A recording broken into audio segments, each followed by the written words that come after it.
But these titans of rock, so relentlessly mocked, it's time to cut them slack. I'm talking about a band called Nickelback. Shirley, thank you so much for making time for me. It's kind of funny.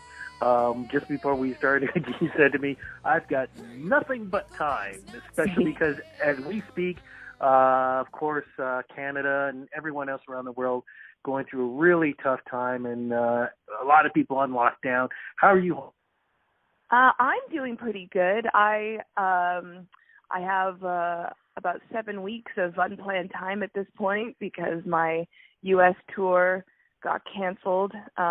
Like many people's plans got changed. So I'm just at home, trying to think of ideas to write new music, I guess.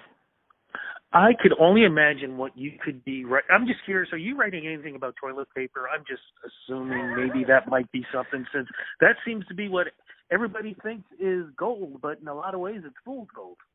It absolutely is fool's gold. You know what it makes me think about is just crowd mentality or herd mentality, in that some people started buying toilet paper and then everyone thought, I'm assuming, went, well, if other people are buying toilet paper, I better buy toilet paper too, and then I better buy toilet. Hey, I need all that toilet. It's so strange to me. I can't actually figure out what's going on with the toilet paper thing. But if I figure out what is going on psychologically with people with the toilet paper, maybe I'll have something to write about. And I'm just curious too, because it's one of the things that people realize is when you talk to comedians, they're really in tune with what's going on with the world today. I'm just curious though, what are your thoughts about what's going on, like in Florida, where as we speak today, a lot of videos coming out with a lot of these young folks who are still doing spring break and saying, hey, if I catch it, whatever. I'm just curious about your thoughts on that. Well, to me, it strikes me as a mixture of ignorance and self-involvement. Hilarious. Because they're more concerned about, like, their whole thing is, well, I don't care if I catch it, which is sort of disregarding the whole concept that you can be a vector of something that could really be potentially dangerous to somebody else. So that doesn't seem to matter, but that's not how they frame their lack of or their disregard of the quarantine and self-isolating and social distancing rules. So that's weird. So do they not know? Do they not care? They all look really sick to me, to be honest. They all look like they're suffering from some kind of, they got the 40-ounce flu over there. So who knows? Maybe they'll thin themselves out. Hopefully. Let's cross fingers. But, as we're going through this tough time, there is a way to laugh listening to your comedy, which I love. Congratulations on the new album.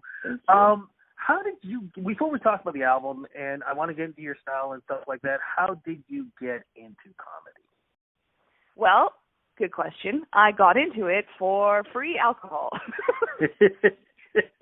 I absolutely believe that, the way the world is today.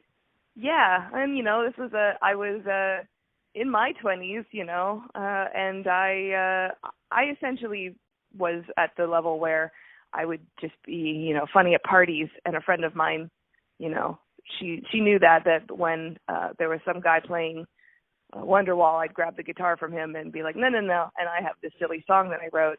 So I first actually performed at a burlesque show because a friend of mine wanted me to perform between burlesque performances. And then from there, people started hearing about my silly songs, and I had a friend working at a bar where there was an indie comedy room, and he wanted me to come and play one of those songs, and I didn't want to. I didn't actually really feel comfortable in a stand-up environment because I didn't feel like that made sense to what I was doing. But then he said, I'll give you free bourbon, and I said, okay. Oh, my God, the story is actually true. Mm-hmm. Well, a lot of people would think of, when they think of that, is maybe somebody like a Weird Al Yankovic. Where did that part of it come from, and you coming up with silly songs? Well, I do love Weird Al, but I will say that Weird Al is mostly known for doing parodies of songs that already exist. He does write his own funny songs, which I think he's quite underrated as an original songwriter. But for me, I think part of it was just that when you learn the guitar, you start with 3 chords, right? So that's country music, it's folk music, it's really simple stuff. And when I started playing country and folk music, I just couldn't help but sort of lampoon the genre a little bit. Not that I don't love those things, but when it came out of me, I can't really take anything seriously. So trying to be saccharine or genuine or anything like that, I immediately wanted to poke holes in that. And so that's sort of why I think I just have an instinct for being silly and mischievous, and so everything was just, well, what is the least likely thing for someone playing this music to say? Probably this, and then that's where I go from. So what subjects do you like? One of the videos, YouTube videos I saw was you singing about Nickelback. That's right. That's I would say out of my, what people might expect my oeuvre to be, because normally I've done a lot of stuff about sex and dating and relationships, but I think really what it comes down to is I gravitate to subjects of things that people feel ashamed about, and things that people are things that are taboo to a lot of people, which are kind of related to each other. I like to break those things open with humor. So a lot of people feel ashamed about their bodies the way they feel ashamed about listening to Nickelback. So there is actually a connecting line between those two. Oh! Nickelback's not so bad. They saved my career right before I started selling crack. Who can you thank for that? Nickelback! Absolutely. Now, how, if I could use the term blue, can your comedy be? It can be quite blue, although I will say that over the last couple of albums, it seems to be like I'm less blue. I'm not sure what's happening there, but I certainly don't hold back. I don't tend to censor myself, and I don't really focus so much on the amount of swearing or words that I'm using, more about the notion that I'm trying to express, which can sometimes be pretty provocative to some folks. Now, people should realize, so you've been in contests too, haven't you? I've been in one. Which one was that one? It was called Patrick Maliha's The People's Champ of Comedy in 2012. I won that one, and after that I decided I'm going to go one for one and never do a competition ever again. There you go. Go out on top. That is the That's smartest thing you can do. What else so smart is, like we said, you released a new album. What's the album called, and what can we expect from this? My new album is called Decoxification. I've named all my albums puns, but this one has a certain irony to it, because while a lot of my material has been about sex and dating and that sort of thing, when I wrote this album, I was actually what Rihanna would call self-partnered.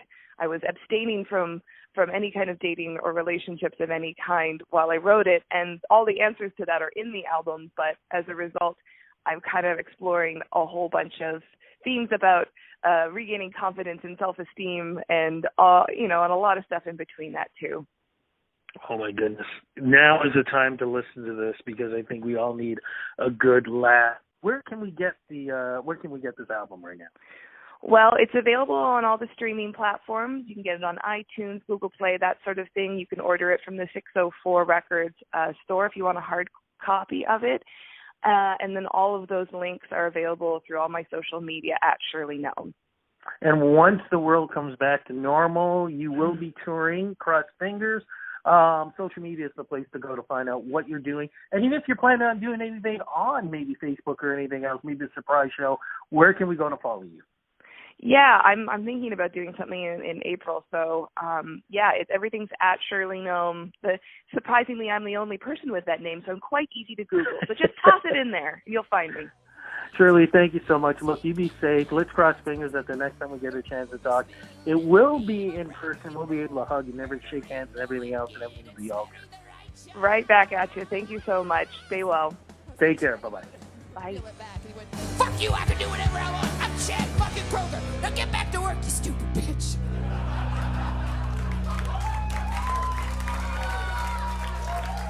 True story. It's a true story.